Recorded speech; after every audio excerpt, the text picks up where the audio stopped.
Hey everybody, Carrie here, and I'm about to go thrifting. I'm sitting outside of the DI. I think I got about 15 minutes before they open up. This is probably historically my favorite place to go to, but lately my new favorite place is the Savers, which is next door. So after the DI, I'm gonna hit the Savers, and then maybe, just maybe, I'll go to this Goodwill over here to the left of me. Really, truly, they're all like right within 2 minutes of each other. So let's go and see what we find today.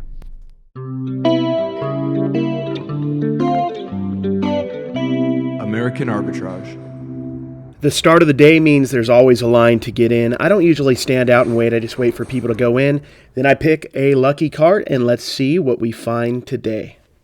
Starting out strong with my first find of the day. This is a big bag of Thomas the Tank Engine toys. $10 for the whole bag. It's a great deal.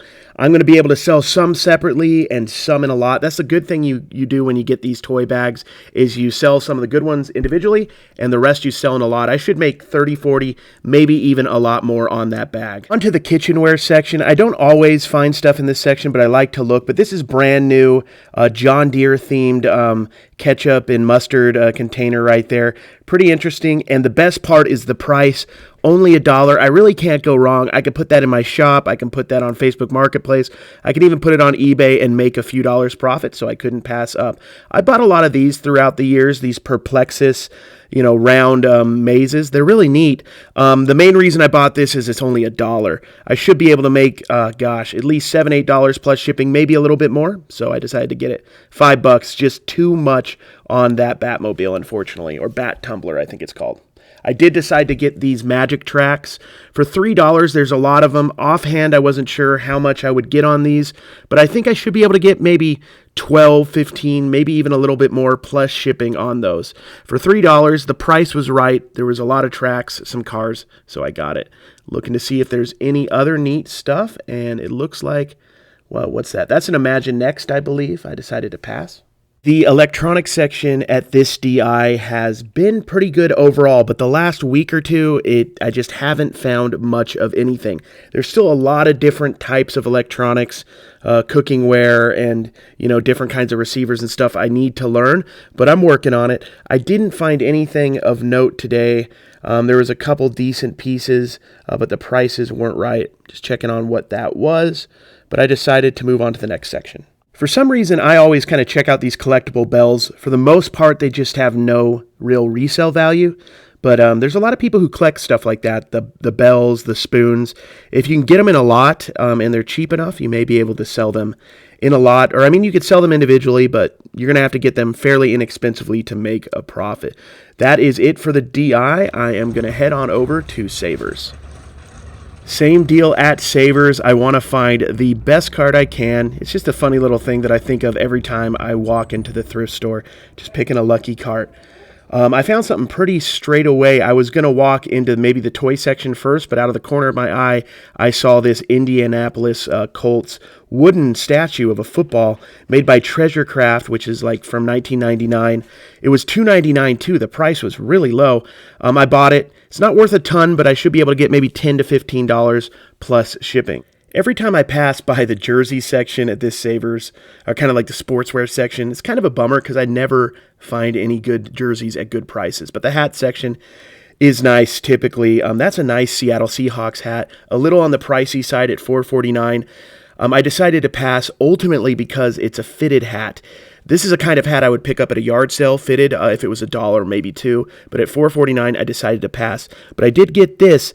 This is a stadium giveaway hat. It's one that you would get if you went to a certain game. And you can kind of tell this because it has a sponsorship on the back. It's something they gave away at a game. I didn't really look it up, but at $3.49, it was a definite buy for me. I think I can get 10, maybe a little bit more. So let's look through and see what else we find. Some good stuff like Hurley and Vans, just the price, not quite right. I might be able to make a few dollars, but I decided to pass on those. Looking through, seeing if I find anything else. There's two little sections of hats at this Savers. This part didn't have anything else, but I'm going to look at the other section and see what I find. Not sure what that is. That's like a climbing magazine hat. I thought about it. That would be one. Once again, if it was at a yard sale or a swap meet for $1, I would have picked it up. But just at the price they had it, that Bear Lake hat probably too. This is an interesting hat to me. It's a snapback. It's Toronto Blue Jays, but it's their logo they had in like the mid 2000s when every hat was kind of fitted. So it's a semi-retro throwback that they did with a logo that doesn't usually come in snapback. I loved it. I like the vibe. That's one of those hats that if it doesn't sell, it's just going to go into my snapback hat rotation that I wear everywhere. Some decent brands here. Just decided not to get them. There wasn't too much upside and just wasn't quite as interested. It's really worth your while to go on eBay and just look up recent sold listings in plushes and in action figures. Don't necessarily go from the highest sold to the lowest sold. Just go with the ones that have ended the soonest. Look for ones that are open, not ones that are sealed too, and you can kind of see what's moving and what's not. This had some stuff that was interesting but wasn't quite worth it. That was kind of the story of the toy wall today. A few almost. This had some Lego stuff in it, some Pirates of the Caribbean stuff. The price was decent. It was just barely a pass for me. I almost bought it. This is a fairly recent play set, but I couldn't open it up. I guess I could have, but I didn't want to rip the tape open and then have them get upset. If it had the figure in there, it would have been tempting, but the whole set I saw selling for as low as about $17, $18. So I decided at $7 it just wasn't worth it. But always check through these thoroughly. Sometimes you're going to find vintage toys. You're going to find, I found sports cards in this section. Here's another one that caught my eye, but just wasn't quite worth it. That's like I think an real monster figure, but it seems the quality made it seem kind of like it was a McDonald's toy, which means it wasn't going to be worth as much. Center section of toys has a lot of new in the box stuff, Nerf stuff, stuff like this right here, but at $12.99, that's too much. And in general, NASCAR stuff, unless you're getting it very inexpensively, is going to be a pass. It's very oversaturated. There's another Perplexus, the exact one I got at the DI for $1. At $3, it's that close. At $3, it just wasn't quite worth it. Thinking about it, looking back, maybe I should have bought it to put them together. I might have made a few extra bucks and the shipping would have been similar, but I decided to pass on it.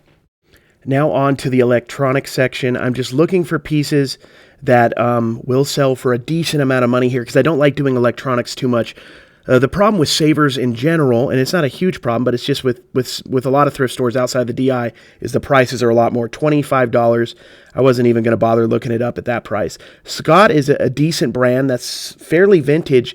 I did look it up, and it had some comps that were decent, but some that were really low, so I decided to pass it up. Electronics section for me, I feel, is just a gold mine of stuff that you can flip and you can find to resell. This piece I looked up wasn't worth really anything, but in general, there's so many things that I don't know, and I know a little bit about electronics, but there's so many types of items and items I don't know about that it's just, if I wanted to go and spend an hour just looking up every item in this section, I probably find 2 or 3 items that are worth buying. So that's definitely an area I want to work on in the future. We're going to go through kind of like the office supply, pet supply stuff here. Didn't find anything in this section today. I'm going to go to the trusty old mug section. There's a Broncos bank right there. Let's see if we find any mugs of note. These kind of mugs, maybe 10 years ago, would have done decently, but they've overproduced massively. Marvel stuff everywhere. Now, if that was a quarter or 50 cents, it might be worth it, but it's also like one of those bigger mugs that just is going to weigh a lot. This set, I couldn't find anything out about it. It was $9.99 for all 6 of them. I probably could have got that and made some money. This is interesting. It looks retro. It had a little damage to it. Look on the back. I don't know if you saw that. I'm going to show you again. World Market. That's just kind of like Hobby Lobby. It's repo stuff. I mean, if that was a quarter or 50 cents, it's something I would buy to put in my store for pictures, not even necessarily to sell, or maybe just to sell for $5 at some point. But it's not retro, but it does have that cool aesthetic that is popular. This is a good vintage brand to look out for, Royal Albert. I paid $4.99 for this teacup and saucer set. I'd love to be able to get these a little less expensively, and oftentimes you can at swap meets and yard sales. You can pick up sets, you can pick them up individually for like $1 or $2 a piece. I think I should be able to get about $15 up to $30 plus shipping on this item, so not bad. Thank you so much for watching the video. I really appreciate it. If you want to see more content like this, thrifting content, or what's sold on eBay content, or just content of me opening up my new retail location, like and subscribe down below. I appreciate it.